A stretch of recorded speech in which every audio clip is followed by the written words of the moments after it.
Je vous demande de vous lever, messieurs.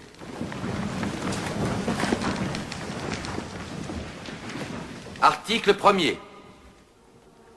Les hommes naissent et demeurent libres et égaux en droit. Les distinctions sociales ne peuvent être fondées que sur l'utilité commune. Ces droits sont la liberté, la propriété, la sûreté et la résistance à l'oppression. Le principe de toute souveraineté réside essentiellement dans la nation. La loi n'a le droit de défendre que les activités nuisibles à la société. Tout ce qui n'est pas défendu par la loi ne peut être empêché. La loi est l'expression de la volonté générale. Tous les citoyens étant égaux à ses yeux, sont également admissibles à toute dignité, place et emploi public.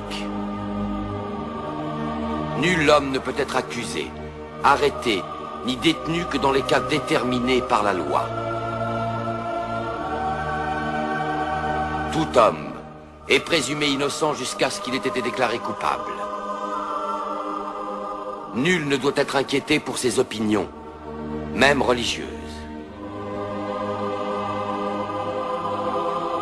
La libre communication des pensées et des opinions est un des droits les plus précieux de l'homme.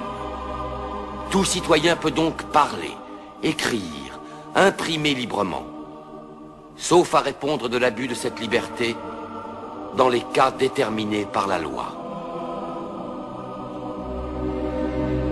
La garantie des droits de l'homme et du citoyen nécessite une force publique. Cette force est donc constituée pour l'avantage de tous. La propriété étant un droit inviolable et sacré, nul ne peut en être privé, si ce n'est lorsque la nécessité publique, légalement constatée, l'exige évidemment.